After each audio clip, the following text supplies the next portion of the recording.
City India news, महाराष्ट्रातील लोकप्रिय news channel.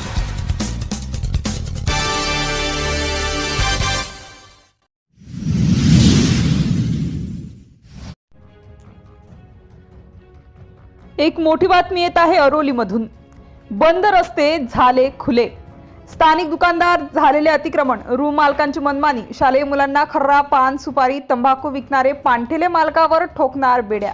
अरोलीचे नव्याने आलेले ठाणेदार सहाय्यक पोलीस निरीक्षक श्री स्नेहल राऊत यांचे जाहीर आव्हान। कायदा व सुव्यवस्थेचा राखून ठेवणे पोलिसांचे कर्तव्य। चाय नाश्ता करणे पडले महागात। वाहन पार्क करताना काळजी घ्या। रस्त्यावर वाहन पार्क ठेवू नका, अन्यथा दुकानदार आणि गाडी मालक दोघांवरही होणार कार्यवाही।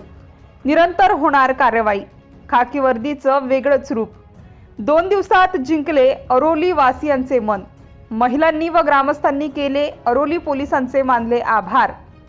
सूत्रांनी दिलेल्या माहितीनुसार अरोली गावी जागोजागी ट्रॅफिक जाम, रस्त्यावर झालेलं अतिक्रमण खूप मोठ्या प्रमाणात झालेलं होतं। त्यामुळे रोज लहान मोठे अपघात होत असून अरोलीचे ठाणेदार हे सर्वसाधारण नागरिकांसारखे पैदल दौरा करून त्यांनी विक्राळ रूप घेतलाय। जागोजागी झालेले अतिक्रमण, पानटपरी, नाश्ता दुकाने यामुळे येणारे प्रवासी, शालेय विद्यार्थी, महिलांना खूप मोठ्या परिस्थितीचा सामना करावा लागत होता। पण नव्याने आलेले ठाणेदार यांनी 4 तासातच 70% अतिक्रमण अपघात टाळण्याकरिता विशेष मोहीम सुरू केली।